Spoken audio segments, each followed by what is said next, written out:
Hello everyone. Last के दो video जो हैं हमने सॉल्यूशन के पढ़ लिए थे। उसमें हमने सॉल्यूशन क्या होता है और उसकी कंसंट्रेशन जो है वो कौन कौन सी यूनिट में हम उसकी कंसंट्रेशन बता सकते हैं, और उससे पहले हमने मोल कंसेप्ट पढ़ लिया था। अब देखिए यहाँ पर सॉल्यूशन जो चैप्टर है या जो सॉल्यूशन यूनिट है उसकी खास बात यह है कि यहाँ पर जो है मैक्सिमम न्यूमेरिकल बनते हैं। मैक्सिमम न्यूमेरिकल का मतलब यहाँ पर मैक्सिमम पॉसिबिलिटी होती है न्यूमेरिकल बनने की, यहाँ पर थ्योरेटिकल क्वेश्चन कम ही बनते हैं। तो यहाँ पर आप जितनी प्रैक्टिस करेंगे उतनी कम है। तो देखिए आज हम पढ़ेंगे प्रीवियस ईयर के जो क्वेश्चंस हैं वो हम पढ़ेंगे, जो हमने अभी तक पढ़ लिया है मोल कंसेप्ट प्लस सॉल्यूशन में जो हमने पढ़ लिया है वो हम पढ़ेंगे, ताकि हमारे कंसेप्ट जो हैं वो और क्लियर हो जाए। ठीक है, ताकि हम आगे बढ़ेंगे तो हमारे कंसेप्ट क्या है, क्लियर होने चाहिए। तो चलिए शुरू करते हैं। देखिए फर्स्ट क्वेश्चन जो दे रखा है वो दे रखा है, how many grams of glucose be dissolve to make 1 litre solution of 10% glucose. यहाँ पर जो कंसंट्रेशन दे रखी है वो दे रखी है परसेंटेज में। किस में दे रखी है? परसेंटेज में। अब यहाँ पर आपको जब मैंने पढ़ाया था तो 3 तरह के परसेंटेज थे। क्या थे? 3 तरह के परसेंटेज। एक था वेट परसेंटेज, एक था वॉल्यूम परसेंटेज, और एक था वेट बाय वॉल्यूम परसेंटेज। अब ध्यान आपको ये रखना है कि आपके जितने भी न्यूमेरिकल्स आएंगे उसमें अगर परसेंटेज दे रखा है तो वो कौन सा वाला दे रखा है? ये वाला। बात समझ में आ रही है? अगर आपके न्यूमेरिकल में कोई सा भी परसेंटेज दे रखा है, जितने भी न्यूमेरिकल्स मैंने देखे प्रीवियस ईयर में, चाहे वो कोई सा भी एग्जाम हो, चाहे स्कूल लेक्चरर का हो, चाहे कॉलेज लेक्चरर का हो, चाहे पॉलिटेक्निक कॉलेज लेक्चरर का हो, चाहे सेकंड ग्रेड का हो, चाहे ईटीसी कोई सा भी हो, जूनियर केमिस्ट का हो, तो वहाँ पर आप देखेंगे कि जितना भी परसेंटेज दे रखा है 10% ग्लूकोज, तो वहाँ पर आपके जो परसेंटेज है वो है वेट बाय वॉल्यूम। अब वेट बाय वॉल्यूम परसेंटेज क्या होता है मैं आपको बता देता हूँ। फॉर्मूला, इसका फॉर्मूला होता है मास ऑफ सॉल्यूट, किसमें? ग्राम में। Mass of solute divided by volume of solution into 100। Solution किस में है? ml में। तो आपने क्या देखा? फॉर्मूला क्या है? Mass of solute in gram divided by volume of solution. ध्यान रखना सॉल्यूशन है ये। क्या है? सॉल्यूशन। वॉल्यूम ऑफ सॉल्यूशन किस में? ml में, और ऊपर है 100। इसका अगर हम लैंग्वेज में मतलब देखें तो इसका लैंग्वेज में मतलब ये है कि 100 ml सॉल्यूशन में सॉल्यूट के कितने ग्राम डिजॉल्व हैं, ये क्या है? उसका परसेंटेज है। कौन सा है? Weight volume. अब देखिए यहाँ पर कहीं पर भी लैंग्वेज में आपको नहीं दिखेगा कि वेट वॉल्यूम है कि क्या है, लेकिन आप मान के चलो कि वेट वॉल्यूम है। तो इसका जो परसेंटेज दे रखा है उसका मतलब क्या है? Mass of solute in gram into 100 divided by volume of solution in ml। ये आपको क्लियर हो गया होगा। 100 ml सॉल्यूशन में सॉल्यूट के कितने ग्राम डिजॉल्व है वो उसका क्या है? परसेंटेज। अब यहाँ पर ये बात कर रहा है किसकी? ग्लूकोज की। ये कह रहा है how many gram of glucose be dissolve to make 1 litre solution. अब यहाँ पर वॉल्यूम इसने दे दिया टोटल 1 लीटर सॉल्यूशन। अब कह रहा है 10% ग्लूकोज। अब यहाँ पर आप ये देखिए मास ऑफ सॉल्यूट मैंने लिखा है। अब यहाँ पर सॉल्यूट कोई सा भी हो, चाहे यूरिया हो, चाहे ग्लूकोज हो, चाहे कुछ भी हो, उसका मॉलिक्यूलर वेट कुछ भी हो, उससे हमें फ़र्क नहीं पड़ रहा, क्योंकि यहाँ पर कहीं पर भी मॉलिक्यूलर वेट का जिक्र नहीं है।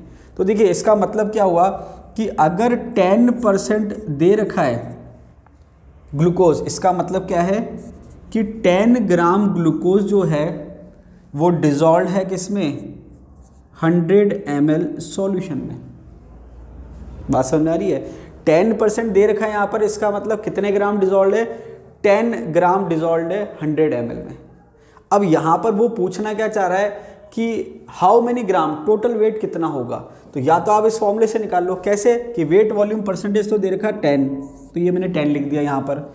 मास ऑफ सॉल्यूट मुझे निकालना है, उसको मैंने कह दिया मान लो W।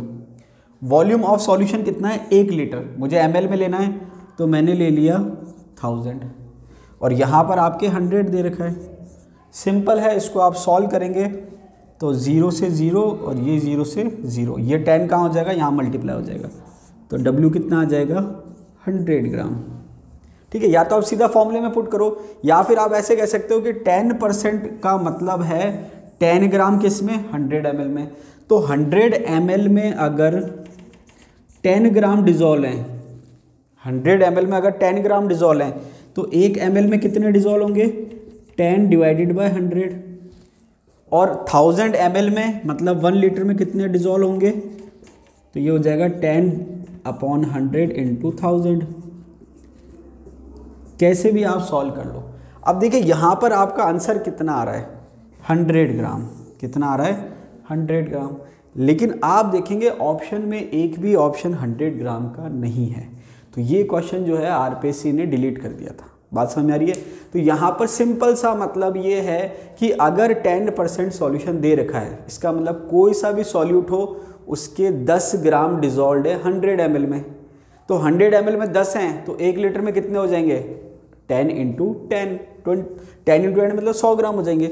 बहुत सिंपल है, बहुत ही सिंपल है। बस आपको ध्यान क्या रखना है कि आपके बहुत सारे न्यूमेरिकल है जहाँ पर आपको परसेंटेज मिलेगा लिखा हुआ, जैसे 10%, 5%, कुछ भी लिखा मिलेगा। उसका सिंपल सा मतलब ये है कि जितने परसेंट है मतलब उतने ग्राम सॉल्यूट के डिजोल्व हैं 100 ml सॉल्यूशन में। सिंपल सा मतलब है। तो यहाँ पर इसका आंसर आ गया कितना? 100 ग्राम। तो ये क्वेश्चन आरपीएससी ने डिलीट कर दिया था क्योंकि जो 4 ऑप्शन दे रखे हैं उसमें कहीं पर भी 100 ग्राम आंसर नहीं है। ठीक है, आई थिंक आपको क्लियर हो गया होगा। नेक्स्ट क्वेश्चन की अगर हम बात करें, देखिए ये आया था फर्स्ट ग्रेड स्कूल लेक्चर में 2011 वाले एग्जाम में। नेक्स्ट क्वेश्चन की अगर हम बात करें, the molarity of a solution containing 4 gram NaOH in 250 ml of solution. अब देखिए लास्ट जब मैंने आपको पढ़ाया था 2 यूनिट में, 2 आपको मैंने वीडियो पढ़ाए थे, उसमें मैंने आपको कंसंट्रेशन की यूनिट्स बताई थी। तो देखिए यहाँ पर ये मोलैरिटी पूछ रहा है, तो सबसे पहले तो आप चेक करो कि स्पेलिंग क्या है। अगर R है मतलब मोलैरिटी पूछ रहा है, मोलैरिटी नहीं पूछ रहा। अब मोलैरिटी का जो फॉर्मूला होता है, मोलैरिटी के हमने बहुत सारे फॉर्मूले देखे थे, तो मोलैरिटी का फॉर्मूला अगर स्टार्टिंग की बात करें, number of moles of solute dissolve in solution, किसमें? पर लीटर। तो आप कह सकते हो वॉल्यूम अगर लीटर में दे रखा है तो सिंपल लीटर में, कुछ नहीं करना। और अगर ml में दे रखा है तो n इंटू 1000 अपॉन v किसमें? ml में, जैसे भी आप चाहें। और नंबर ऑफ मोल्स को आप लिख सकते हो wait in gram upon molecular wait, तो मैंने इसको लिख दिया मॉलिक्यूलर वेट। ये m मोलैरिटी है, ये मॉलिक्यूलर वेट हो गया, और ये हो गया। अब आपके देखिए क्या दे रखा है? ml में दे रखा है, तो मैं ml के हिसाब से 1000 अपॉन v ml, ये मैंने लिख दिया। अब यहाँ पर क्या कर रहा है? The molarity of a solution containing 4 gram NaOH। अब यहाँ पर NaOH दे रखा है, क्या दे रखा है? NaOH। तो सबसे पहले NaOH जो है उसका जो मॉलिक्यूलर वेट होता है वो होता है 40, ठीक है। 23 सोडियम का होता है, ऑक्सीजन का 16, हाइड्रोजन का 1। तो मॉलिक्यूलर वेट जो है NaOH का 40 है। तो यहाँ पर आपको निकालना क्या है? The molarity of a solution, molarity निकालनी है। तो सीधी सी बात ये है, W जो है वेट किसका? सॉल्यूट का। सॉल्यूट क्या है? NaOH। कितना दे रखा है? 4 ग्राम, तो ये 4 हो जाएगा। मॉलिक्यूलर वेट आपको खुद को निकालना है 40, ठीक है, बहुत सिंपल है। उसके बाद 1000 अपॉन v ml में, ml में दे रखा है इसलिए मैंने 1000 लिखा है, लीटर में दे रखा होता तो 1000 की ज़रूरत नहीं पड़ती। तो यहाँ पर 250 दे रखा है, तो ये मैंने लिख दिया 250। अब इसको आप सॉल्व कर लो, बहुत सिंपल है। तो ये आपके 0 से 0 4 आ जाएगा, और ये 4 से ये 4 कैंसिल हो गया, और ये हो गया 4/10। फाइनली क्या हो गया? 4/10। तो 4/10 अगर ऑप्शन है तो ठीक है, नहीं तो आपके ये क्या हो जाएगा? 0.4। तो आपके आंसर क्या हो जाएगा? 0.4। तो देखिए यहाँ पर बहुत सिंपल है, बस आपको क्या है? फॉर्मूला याद होना चाहिए। मैंने आपको बताया था बहुत सारे फॉर्मूले हैं, डायरेक्ट याद है तो ठीक है, नहीं तो आप चाहो तो स्टार्टिंग से शुरू करो, यहाँ से आप एक एक करके सारे फॉर्मूले लिख सकते हो। जो आपको यूज़ करना है वो आप यूज़ करो। अगर आपको डायरेक्ट ये याद है तो अच्छी बात है, नहीं तो बेसिक से जितना आप न्यूमेरिकल की प्रैक्टिस करेंगे उतने ही फॉर्मूले आपको क्लियर हो जाएंगे और अच्छे से याद हो जाएंगे, ठीक है। ये आपके 2011 में आया था। नेक्स्ट क्वेश्चन है, which of the following term is unitless. बहुत ही सिंपल है, मैंने आपको बताया था कि बाकी जितनी भी कंसंट्रेशन की यूनिट होती है या जो टर्म्स होती हैं, नॉर्मेलिटी, मोलैरिटी, मोलैलिटी, वो सब उनकी कुछ ना कुछ यूनिट होती है। लेकिन मैंने आपको बताया था कि एक जो है, जो कि क्या है? Mole fraction. मोल फ्रैक्शन को हिंदी में कहते हैं मोल भिन्न। मोल भिन्न क्योंकि एक सिंपल सा भिन्न है, या हम कहें एक सिंपल सा फ्रैक्शन है या रेशो है, इसलिए जो यूनिट है वो ओवरऑल कैंसिल आउट हो जाती है। तो जो मोल फ्रैक्शन है वो यूनिटलेस है। वो क्या है? यूनिटलेस। तो आपने देखा कि 3 क्वेश्चन थे, बहुत ही सिंपल है। बस ध्यान ये रखना है कि पहला जो क्वेश्चन है उसका जो आंसर आ रहा है वो क्या है? ऑप्शन में नहीं है। तो ये क्या हो गया था? डिलीट हो गया था। अब देखिए नेक्स्ट क्वेश्चन जो है 2015 वाली वैकेंसी में आया था। क्या दे रखा है? Which of the following concentration units depends on temperature.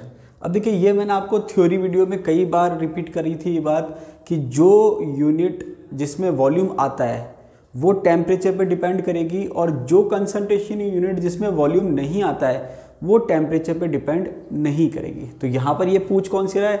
Which of the following unit concentration unit depends on temperature, मतलब जो टेम्परेचर पे डिपेंड कर रही है वो पूछ रहा है। तो देखिए मास परसेंटेज, अब इसने लिख दिया मास परसेंटेज, इसका मतलब वेट परसेंटेज है, वहाँ वॉल्यूम नहीं आ रहा, ये डिपेंड नहीं करेगी। मोल फ्रैक्शन में भी आपके वॉल्यूम नहीं आता, ये भी डिपेंड नहीं करेगी।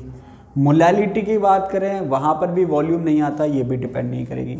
लेकिन मोलैरिटी जो है वो अभी हमने देखा number of moles of solute dissolve पर लीटर ऑफ सॉल्यूशन, तो यहाँ पर लीटर वॉल्यूम आ रहा है, तो ये क्या करेगी?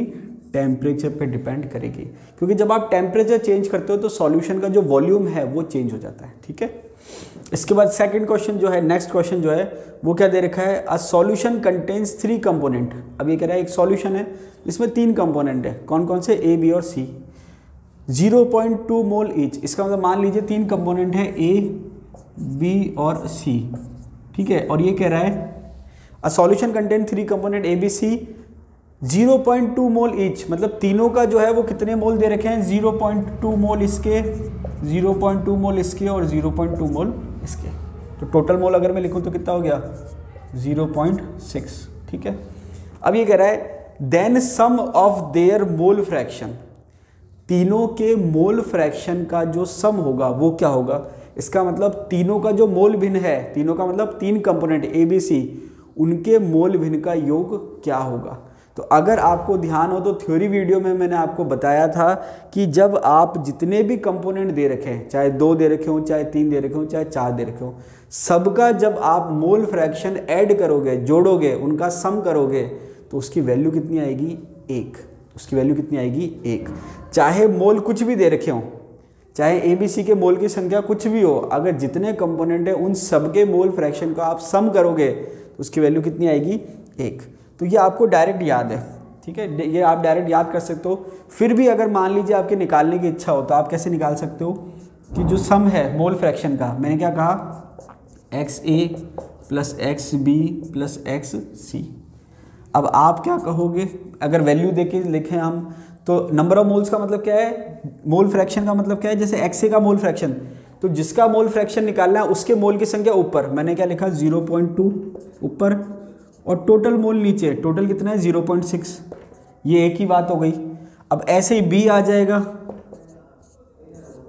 और ऐसे ही क्या आ जाएगा? C आ जाएगा। ठीक है, ये जो आपके दे रखा था वैल्यू उसके हिसाब से मैं सॉल्व करके बता रहा हूँ। वैसे तो आपको डायरेक्ट याद है आंसर। हमने क्या कहा? मोल फ्रैक्शन का मतलब क्या होता है? जिसका मोल फ्रैक्शन निकालना हो उसके मोल की संख्या ऊपर और टोटल मोल नीचे। ए का निकालना था तो ए के मोल 0.2 ऊपर, 0.6 नीचे, टोटल 0.6 है। बी का निकालना है 0.2 ऊपर, 0.6 नीचे। सी का निकालना है 0.2 ऊपर और 0.6 नीचे। तो जब आप इसको देखेंगे, अब इसको मैं थोड़ा सिंपल कर देता हूँ सॉल्व करने के लिए। पॉइंट से पॉइंट हट जाता है और 2 3 6, तो सबके केस में ऐसे हो जाएगा।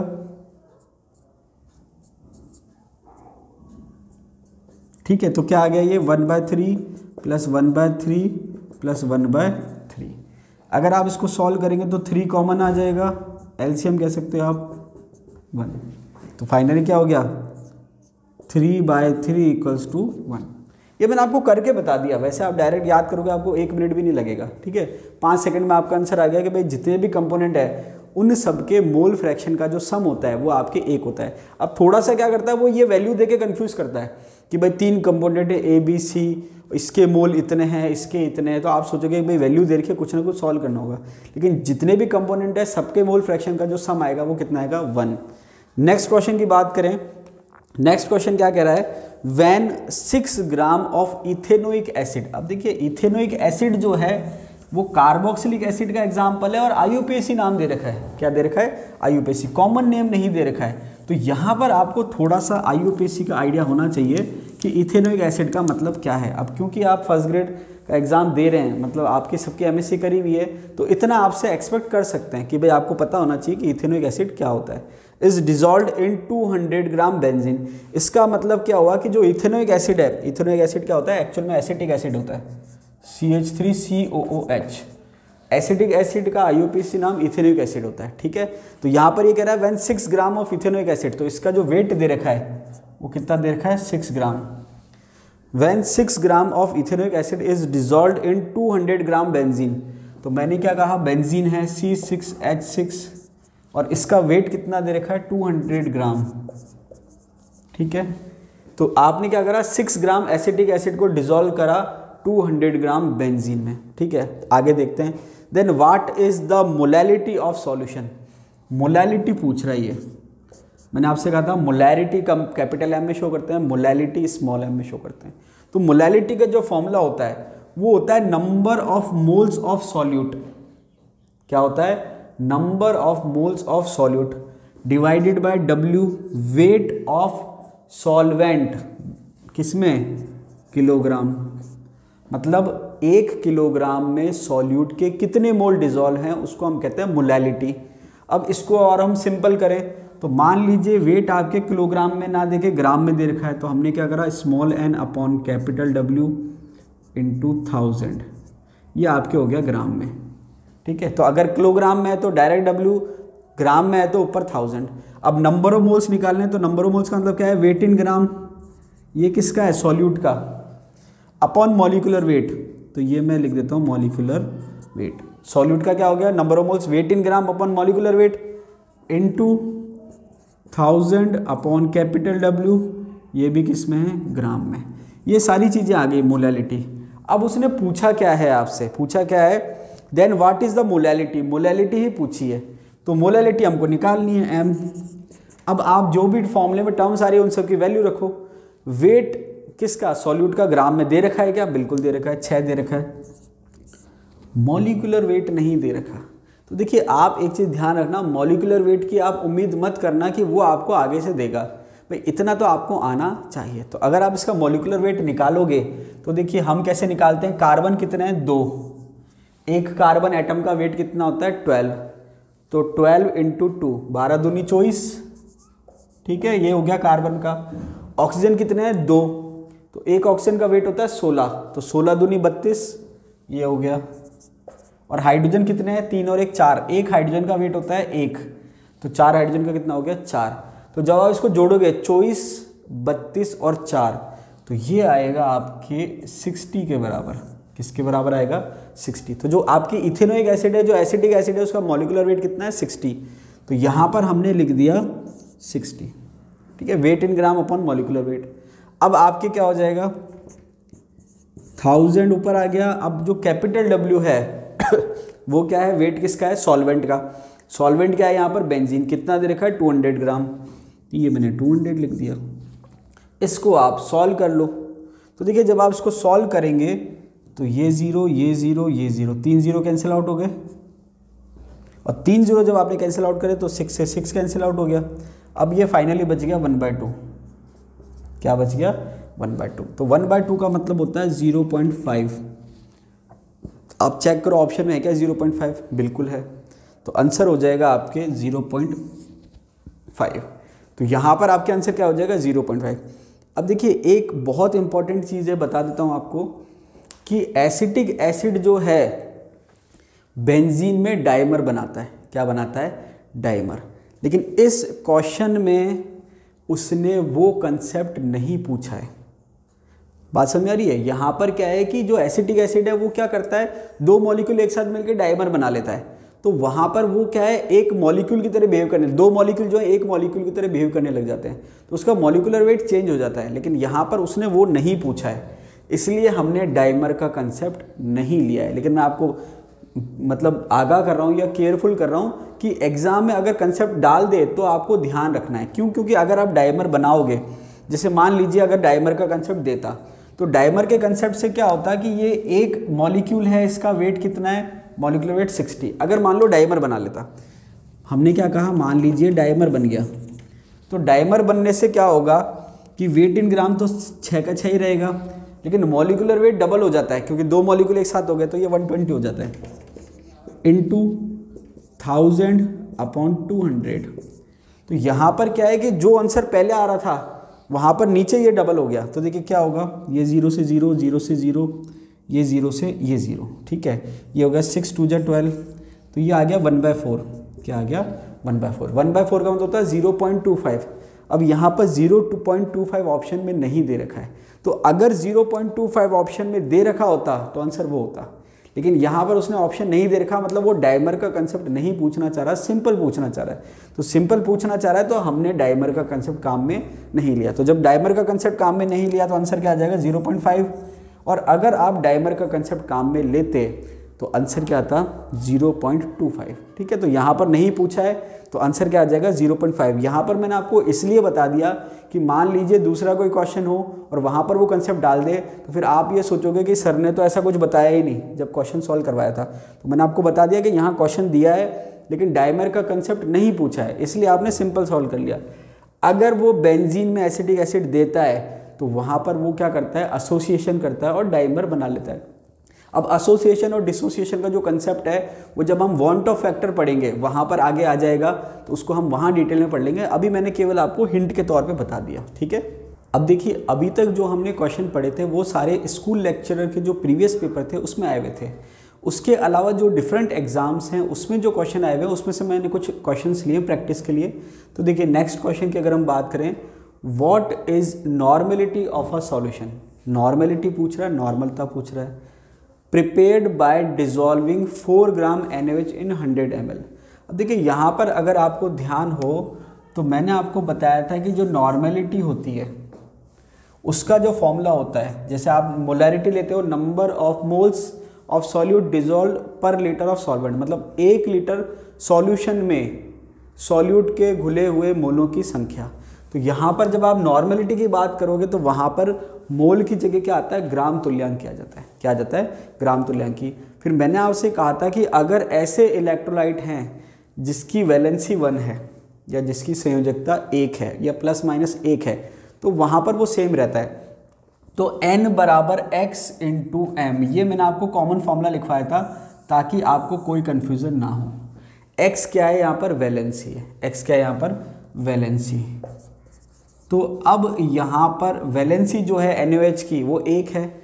क्यों, क्योंकि अगर ये बात करें बेस की तो ये 1 OH दे रहा है, तो यहाँ पर इसकी वैलेंसी 1 है। इसका मतलब इसकी नॉर्मलता और मोलरता या नॉर्मेलिटी और मोलैरिटी सेम आएगी, ठीक है। तो आप N लिख सकते हैं।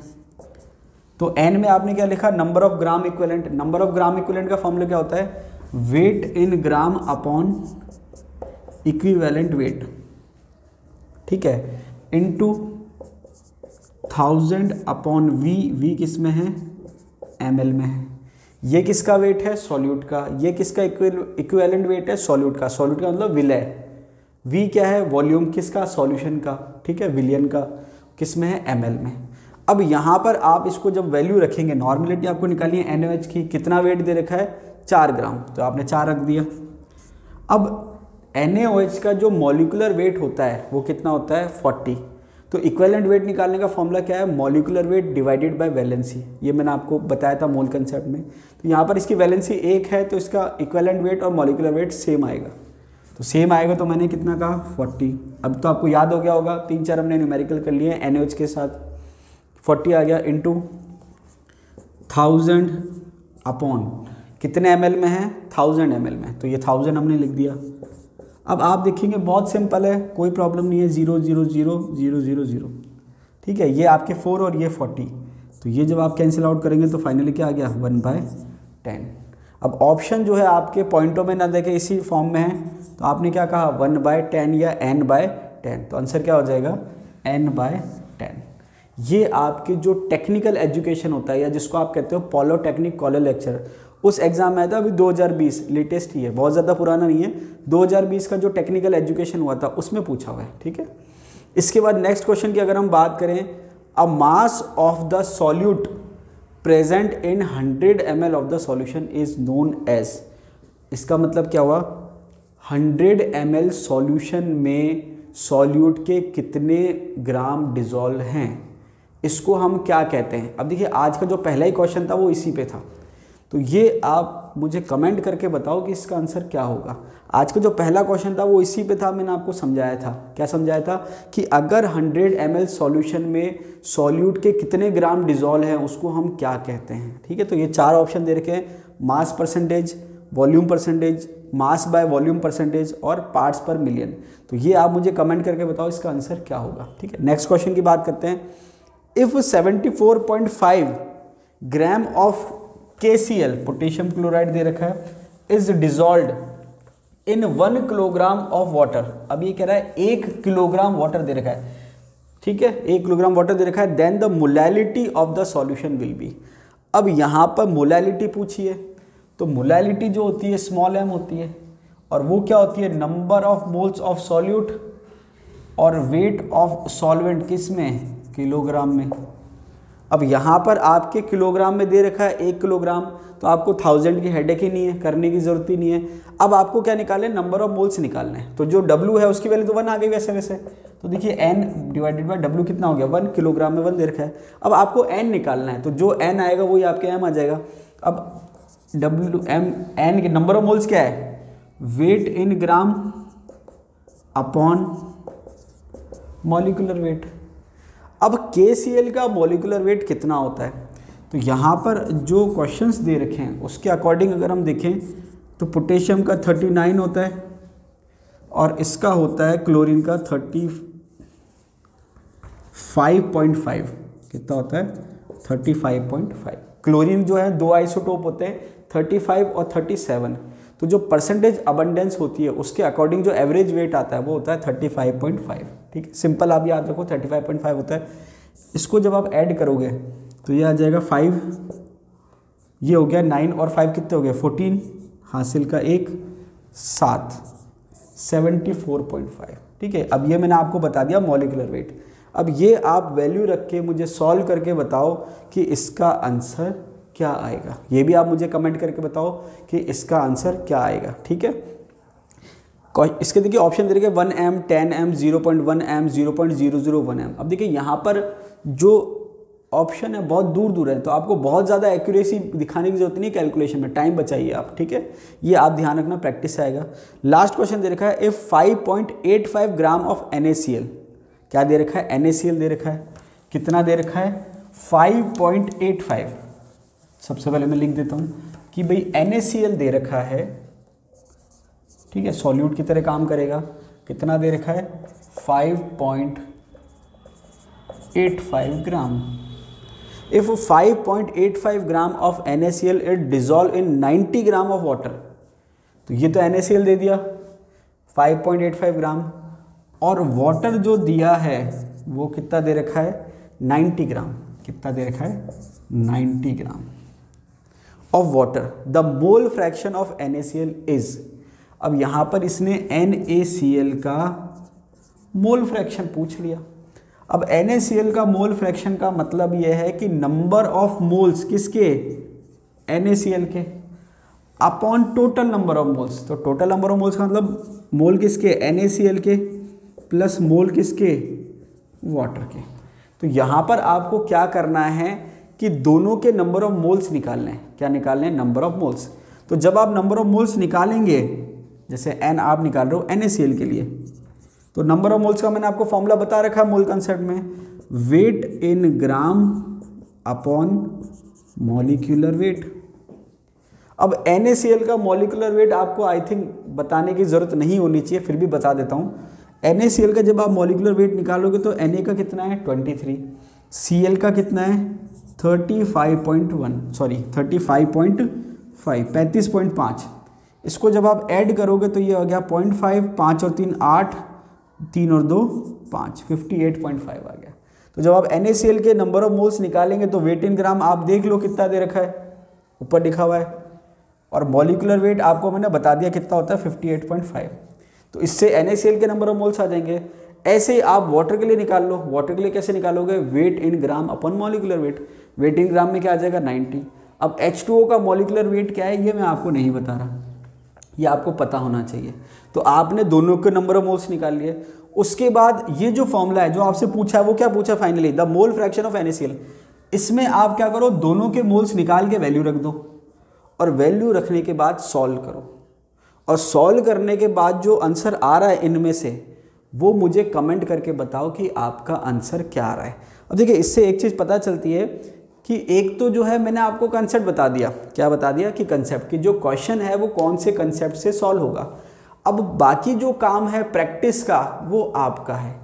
अब यहाँ पर आप मुझे कमेंट करेंगे तो उससे मुझे एक चीज़ पता लग जाएगी कि आप जो है घर पे कितनी प्रैक्टिस कर रहे हैं, और आप जो है कंटिन्यू वीडियो देख रहे हैं या नहीं देख रहे हैं, उससे एक आइडिया लग जाता है कि भाई कौन से जो स्टूडेंट्स हैं या कौन से जो एस्पायरेंट्स हैं जो तैयारी कर रहे हैं वो रेगुलर वीडियो देख रहे हैं या सॉल्व कर रहे हैं या सीख रहे हैं। तो यहाँ पर मुझे पता चल जाएगा कि आप जो है सीख रहे हो या नहीं सीख रहे हो। तो आप मुझे कमेंट करके आंसर बताइए ताकि मुझे एक फीडबैक मिले कि भाई आपको समझ में आया या नहीं आया। आज के लिए इतना ही, मिलते हैं अगले वीडियो में।